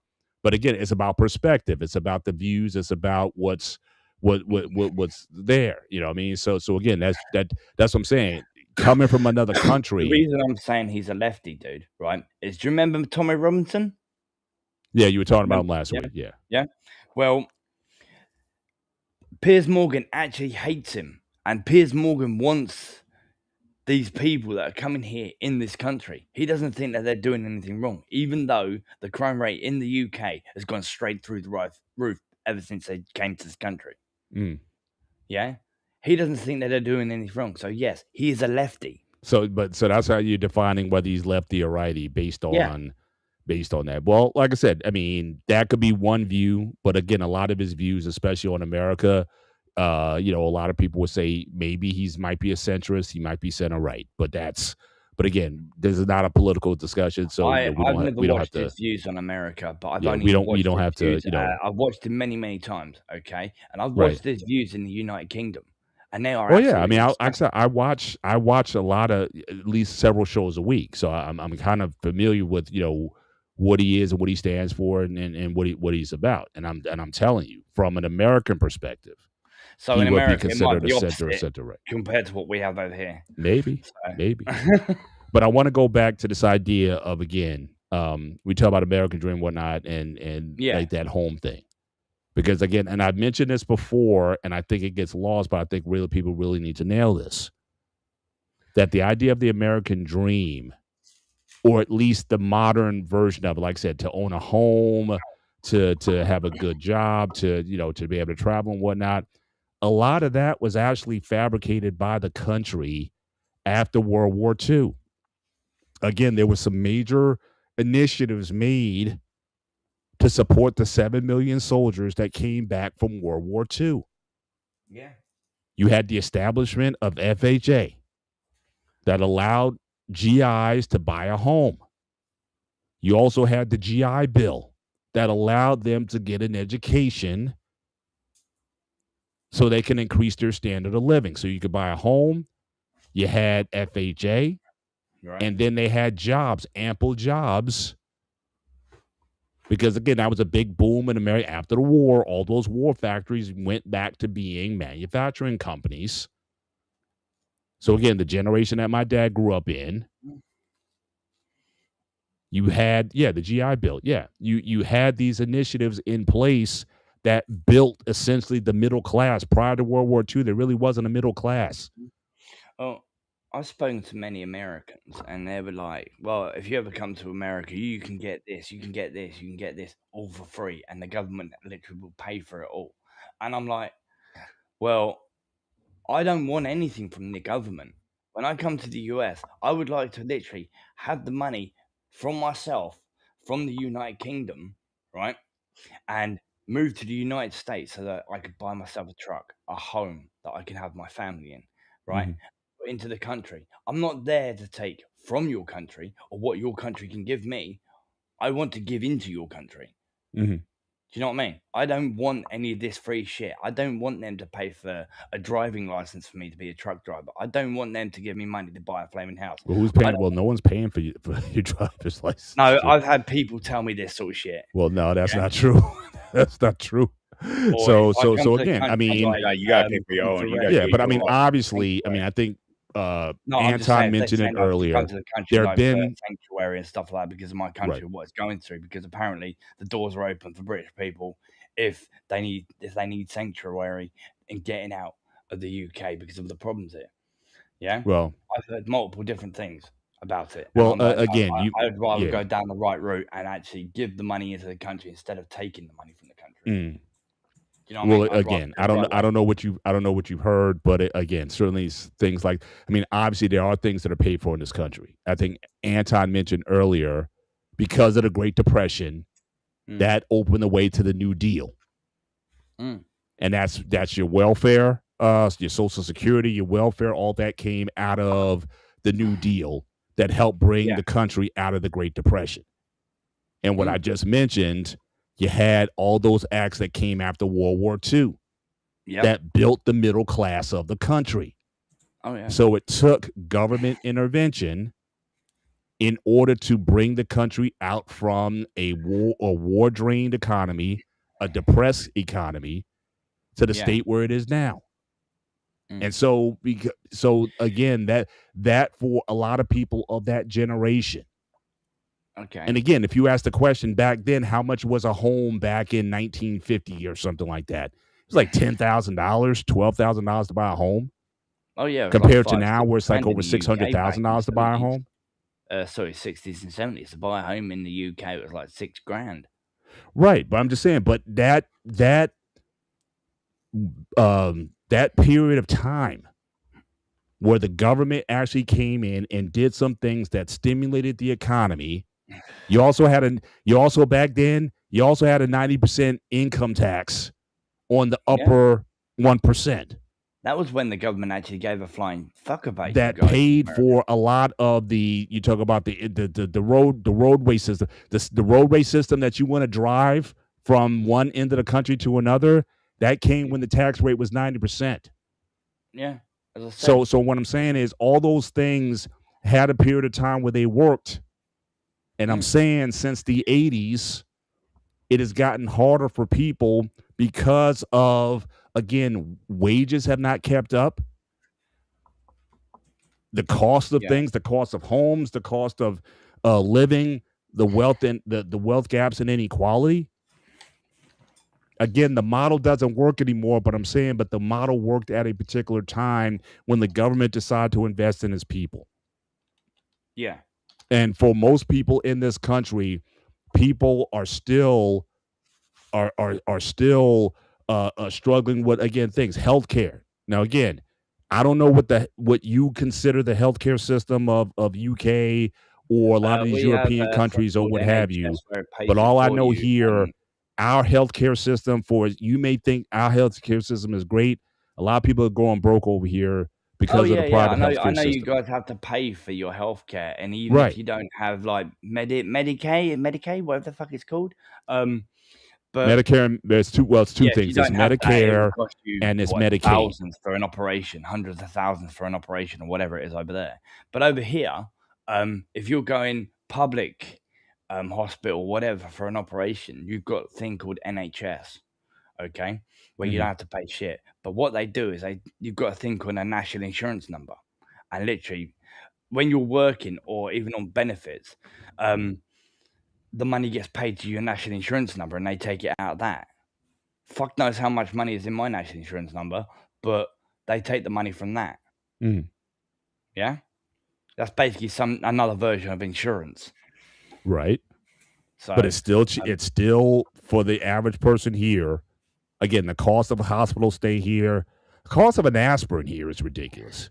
If you just stayed at a hospital and you got your bill and they gave you an aspirin, and what they're charging for it, what they're allowed to get away with here through private insurance. That is also hampering a lot of people's ability to have mobility, as Wally was talking about. So, but to that point though, right, Paul? But then right there for me, wouldn't that just lead back to what I said earlier about this is what happens when people are the ones controlling it, because people are the ones setting the terms.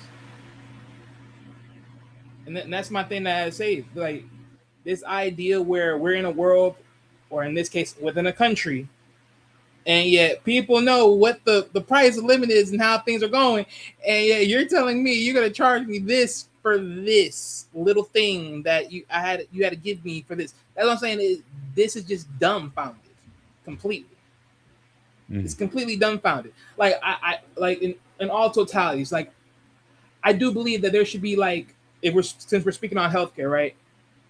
To a majority of things, I think most standard basic healthcare shouldn't really cost that much for you to go into someone's office and then go in there and get checked up or whatever and just make sure you're healthy. It shouldn't really cost you nowhere past $100.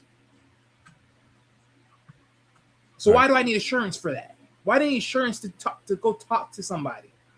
For what? I'm not on my deathbed, injured and with my fingers snapped off or my leg fucking whatever. Like, I shouldn't need that. I shouldn't need no insurance to just simply walk into an office and get some basic everyday help from somebody that's just watching my six.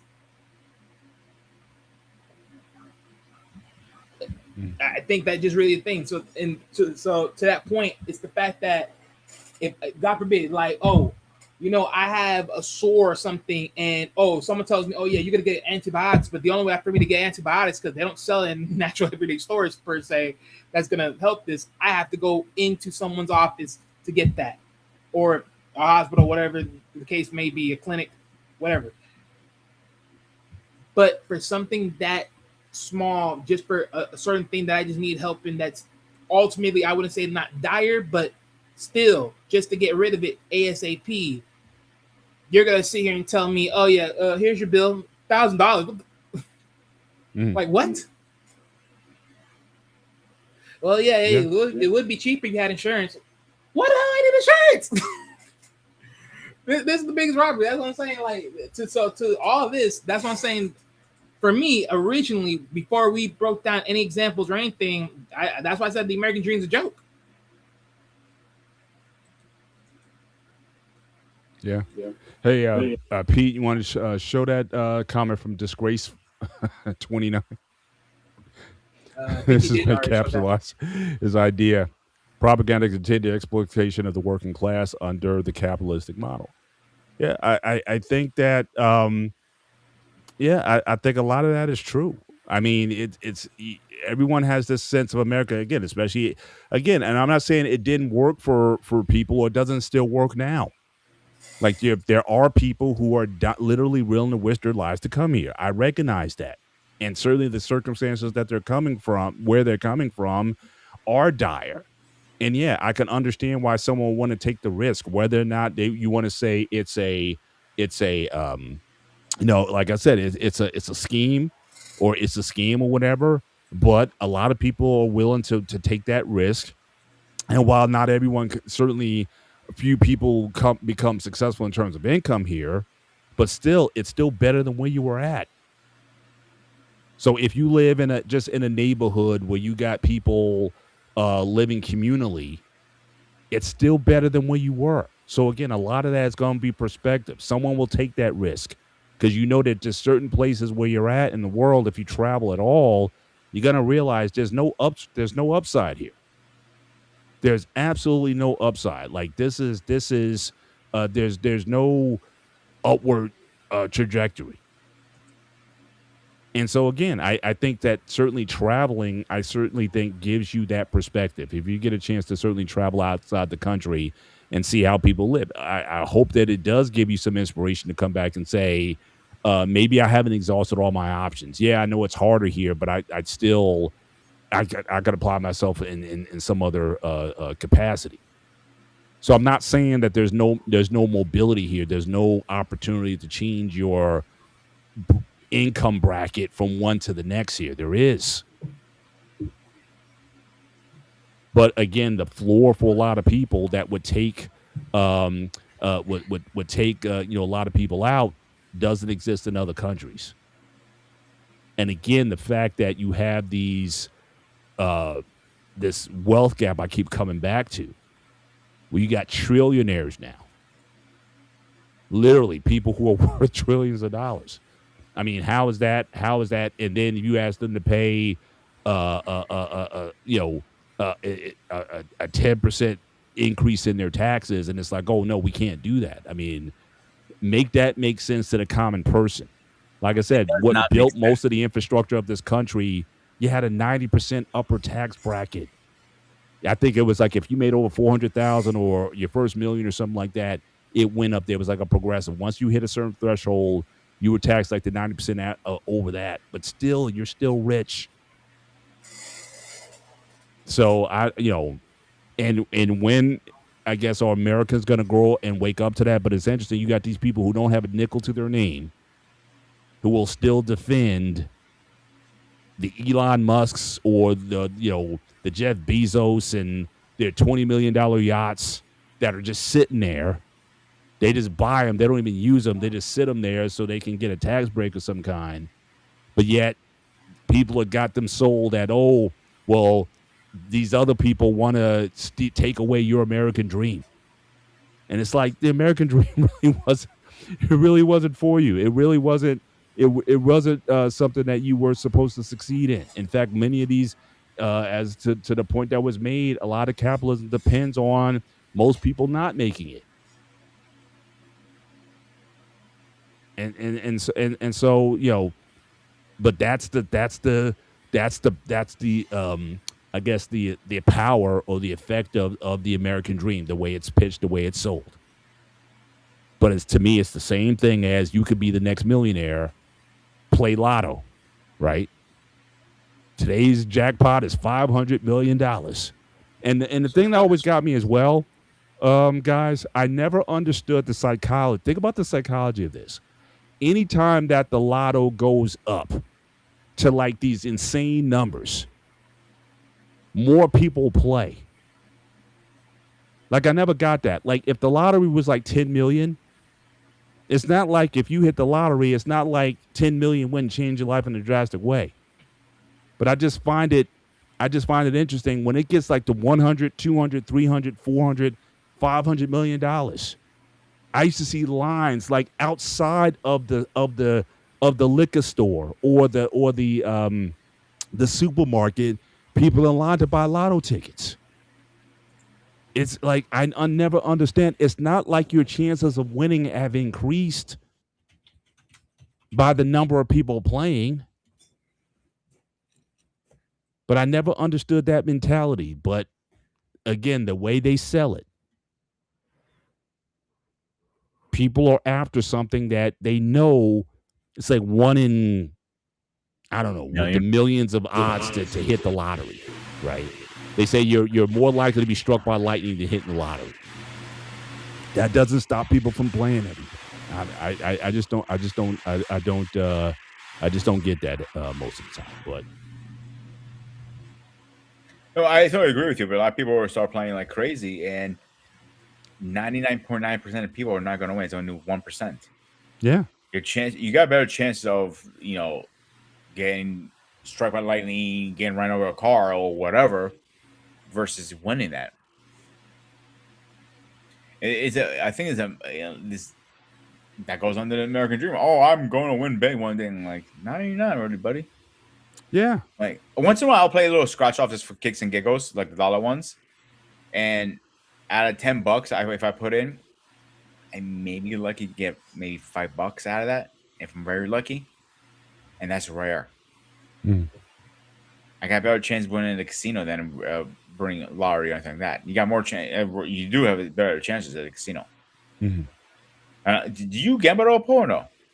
No, not really. I mean, if we go to, it's funny because, like I said, for the last few years, we'll go down because in the winter to Atlantic City because like the rooms are super cheap because no one's down there. It's the winter time. That is so not the easiest way to get generational wealth. That's cap. What? Some people, the lottery is just, it's the easiest way to get generational wealth. I don't know. Wasn't there something that said most people hit the lottery, they're broke in 5 years or something like that? I thought I heard that stat somewhere.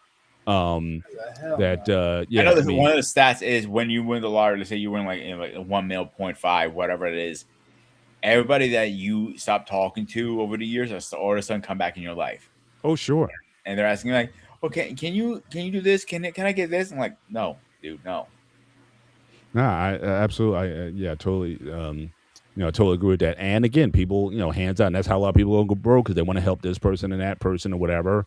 They don't sit with a financial planner, and they don't have the discipline to understand that if that's going to be a wealth asset, you live off the interest of that, not the. You don't take from the main source, put in a place that gains interest, and then live within your means, and you'll have wealth that can kind of be passed on if you want to do it like that. But a lot of people saying, hey, I got to get a house for mom, and I got to get a house for grandma, and I got to do this one and that one, and again, you get out of place. People who win large settlements from injury attorneys. I mean, you ever notice that those guys who be like, now in this area we got this guy Top Dog Law.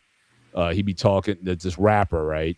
And I think he does it like all across the country, but he represents these attorney firms, and he talks about, yeah, man, I had an accident and my guy from Top Dog came in and I got that paper and everything. So any accident, anything, Top Dog Law, right? So again, people, for some people, it's almost like that's how they're going to get rich. I'm just going to let a car run over my foot and I'm going to sue it. I'm going to get money.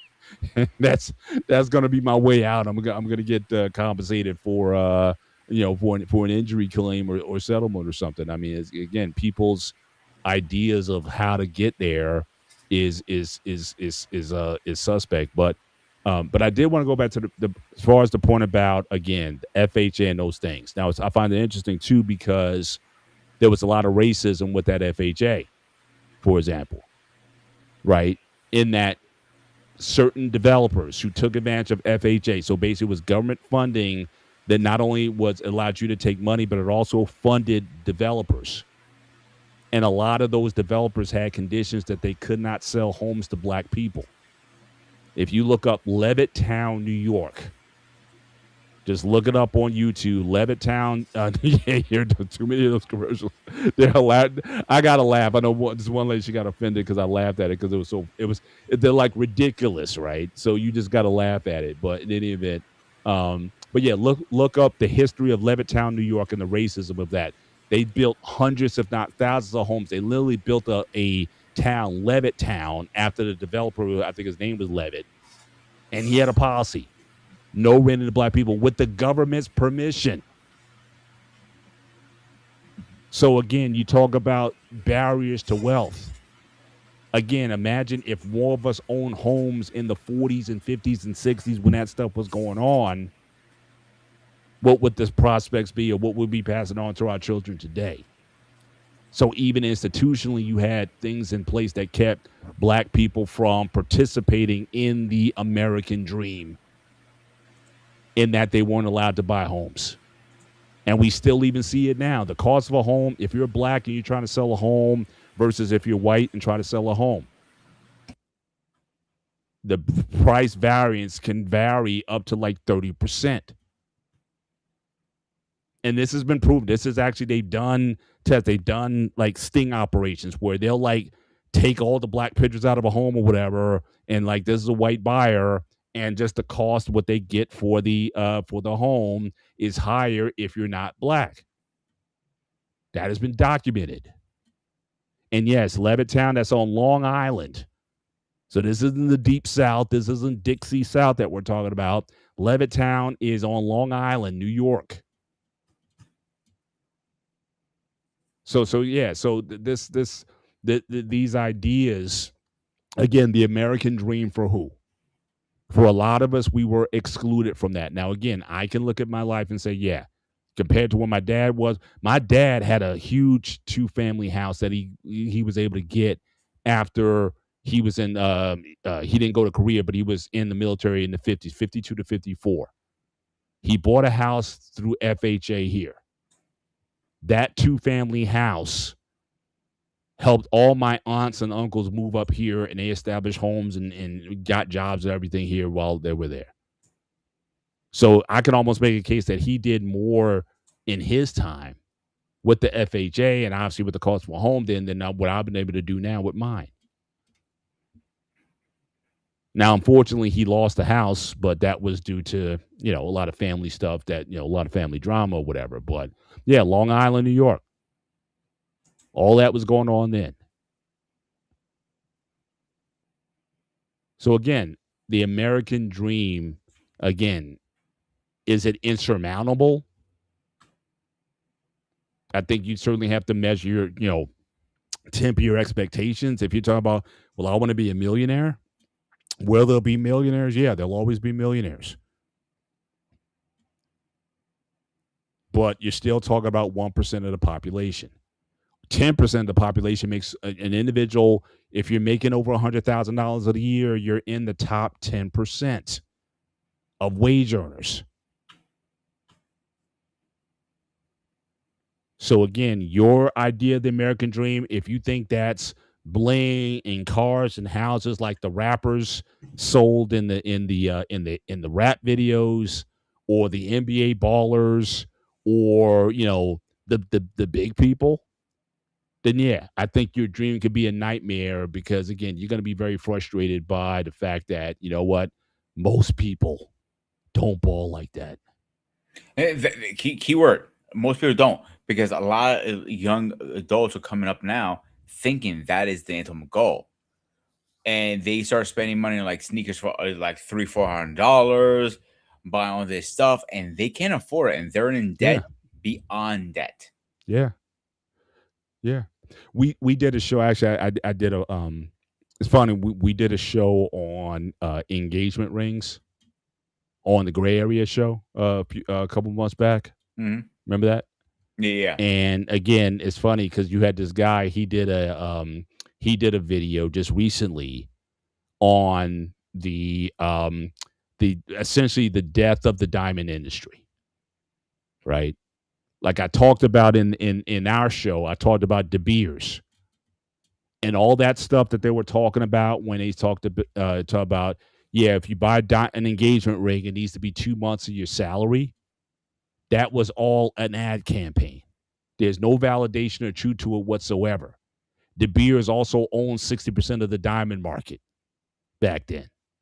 And this is before we knew about the horrendous conditions that people in Africa were working under to get those diamonds, those blood diamonds.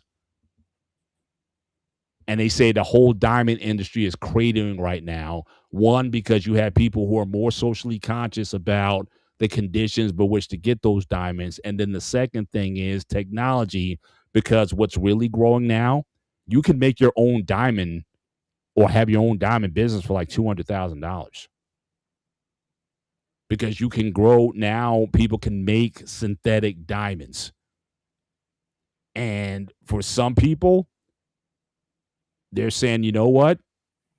If I want a diamond, I can get one that at least technically is a diamond. And I don't have to have a guilty conscience of some dude in Africa that had to dig this up and sacrifice his health and welfare for it. And it's cheaper. The price of diamonds has been dipping drastically in the last few years because I think people are starting to wake up and start to see that, look, do I need a diamond to validate me or certainly our relationship? And so, Yes. I'm joking. So I'm just saying. So that is a good point, Paul, because me and my girl, we had this conversation recently, and she even told me, I don't care if the ring was $100 or $5,000. It doesn't. Yeah, I think people are like, is that, they say, again, that whole thing, diamonds are a girl's best friend. That was all marketing. Oh, absolutely. I mean, prior to the 1930s or after World War II, most people you didn't give diamond rings. You gave like an heirloom, like it might have been like your grandmother's ring or something like that. It was an heirloom that you passed on and you gave it to somebody. But that whole diamond thing really took off in the 30s and 40s and 50s. But now people are starting to see that, hey, is that stuff like real in terms of like, we're talking about happiness, right? Is a diamond ring going to make me happy? And is it going to make me happy like forever? Or could I just buy me a synthetic diamond if I want something that just looks nice? Not cubic zirconia. I'm talking about real diamond, synthetically produced. Yeah, lab-made diamond. Lab-made diamonds. And again, for $200,000, you can grow your own diamonds. If you want to go in the diamond business, those machines that do that, they're like $200,000. And Paul, I'll tell you about a little secret, all right? So if you're looking for a ring, because I was, me and her were just talking, so I'm just curious. If you go on their sales, you can spend still same amount of money. Since they say the ring is $5,000, right? Mm-hmm. And you're already paying only $300 because they're on sale. Just for that. But that also goes to now there was a time when people bought diamonds as assets. Oh, because they thought that they would appreciate in value over time. But now people are starting to discover, and diamonds were never that rare. Like I said earlier, De Beers, they also stocked the market. They crowded out everybody. They own most of the market, and they had a limited supply. But it's not like diamonds are that hard to get, even in the natural environment. So because of all of that, again, the whole idea, the diamond industry, they are like, it's like it's going away. Back in the day, women used to think about having a fur coat, right? A lynx fur coat or whatever. That That was a sign of opulence and success. Oh, you gave your wife a Mick coat in the 60s and 70s. Oh, but guess what? Then we found out about how those things are made. And they don't like it when you taking these minks and putting, little firecrackers up their anuses and blowing them up. Because that's how they were doing it. So again, I think people have changed. I think people are less interested in material. It's not to say that material isn't important. Yes, you need a place to live. You need transportation. You need to go. A lot of young people aren't even buying cars anymore. Think about what a car payment is now. You're going to pay $1,000 a month for a car today. A new car, a midsize sedan, average is going to be about 50, 60K. Average. Mm-hmm. You're talking about $1,000 a month car payment plus insurance. And I know a lot of young people, my daughter's age, they say, bump that. I'm not getting a car. I'm just going to, if I got to get somewhere, I'm just going to go Uber. Are you going to spend over $1,000 a month in Uber? Maybe, maybe not. But again, you don't have the liability. Someone else is doing the driving, or you take public transit. But to take that on, especially you're young, you're going to be paying the most insurance because you're young. If you're under 25 years of age, you're going to get killed on insurance. You may pay more insurance than the car payment. So they're like, bump this. I'll take Uber if I got to get around. And, from with friends, we split the tab or whatever. And so people aren't, that lasts forever. Yeah.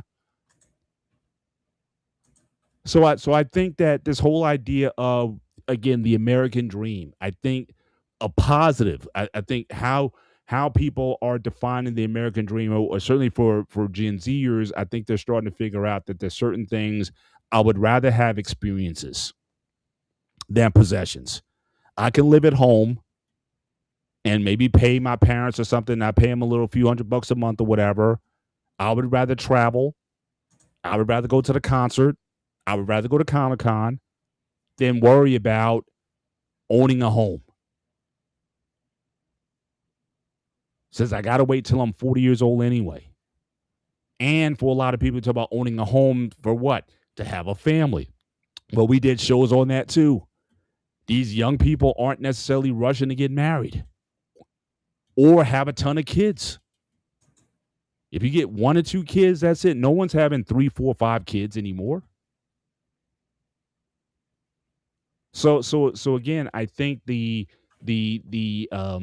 what defines happiness for, I think, this generation coming up is very different than what used to be. Again, getting married, buying a home, having kids, that kind of thing. I think it's a different ball game for this generation.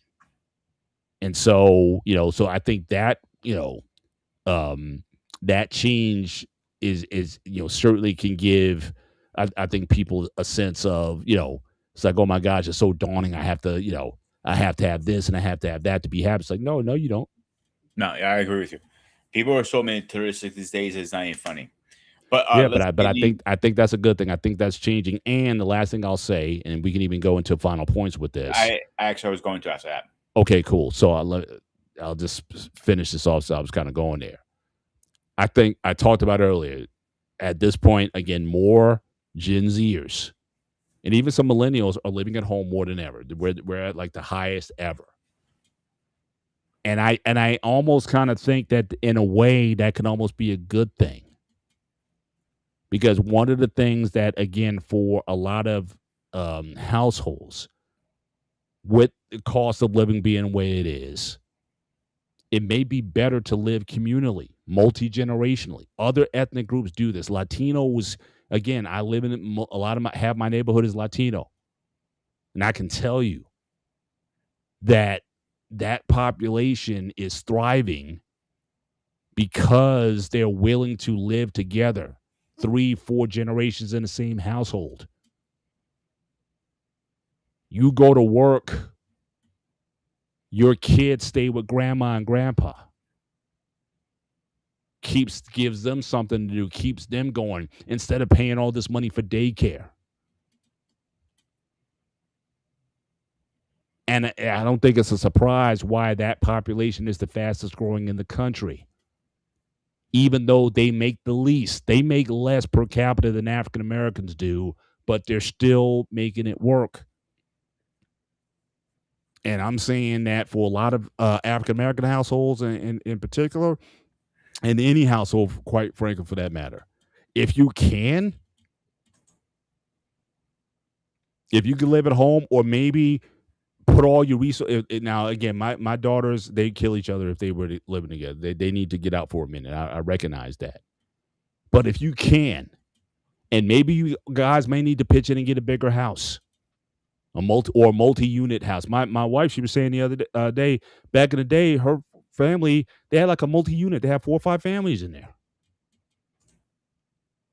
That might be the way to go in the future if you want to still have aspects of the American dream that you still want to go after without bleeding yourself to death trying to live independent.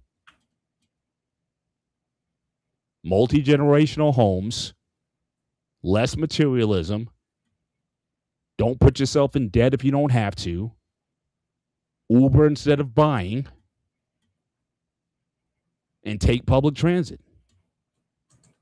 I think each one of those are things or strategies that, again, if you do want to,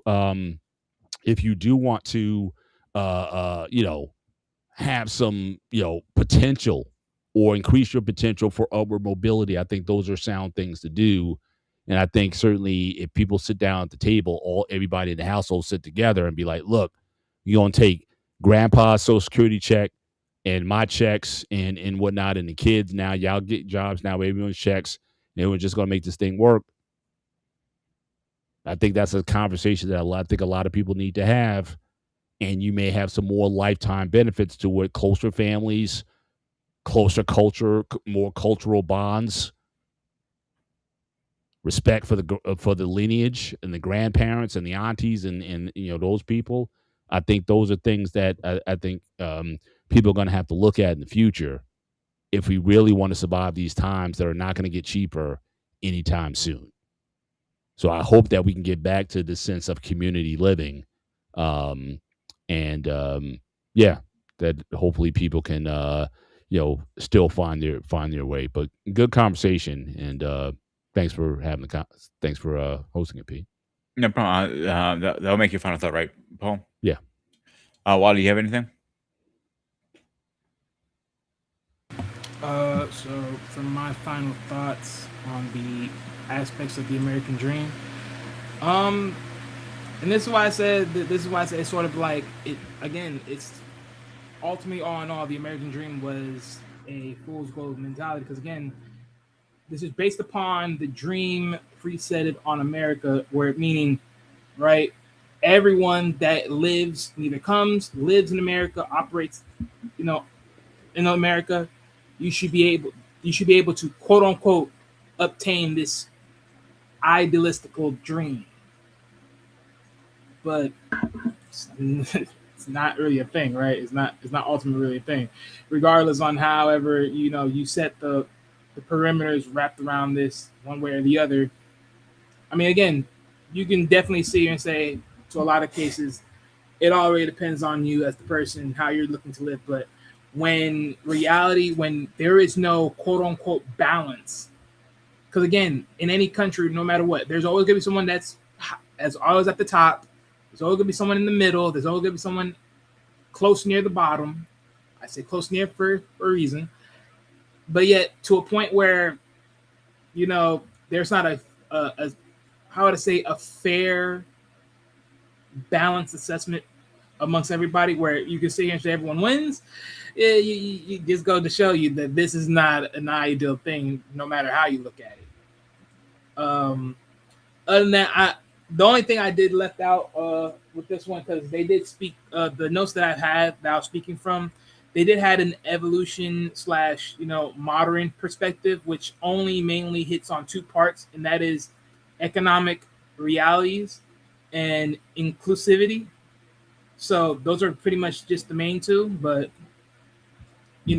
as far as this goes, I mean, right now, I'll say it like this: American Dream is really depicted on how people perceive it for themselves, one way or the other. But personally, I just never followed into the idea of the American dream because I only really cared about mine. Everybody else is everybody else's. Well, thank you so much for that, and thank you, Paul, for coming up. So let's do a quick schedule update, guys, so we can get everybody an update. So tomorrow, we're talking about John Wick versus Hitman. Who is the ultimate assassin? So that'd be interesting. And on Saturday, we're calling a show, right, Paul? Sunday call-in show in the gray area. Yes. Yeah. And on Monday, where we going over should wrestling have a off season? What is safe pro wrestling? That is a question. The answer is no. And it has social media become as That's a serious answer. That is a serious answer. The answer is no. There should be no off seasons. has socializing became too sensitive. Freedom of speech, feelings, and finding the balance. So that's what we'll be going over the next couple of days. So I'm looking forward for all of you guys to tune in. Except that I am the Spartan. My man Paul, my man Wyatt. This is the Spartan HQ Network. As always, let me get this ready. As always, stay fresh, stay safe, and I'll see you guys on the next one.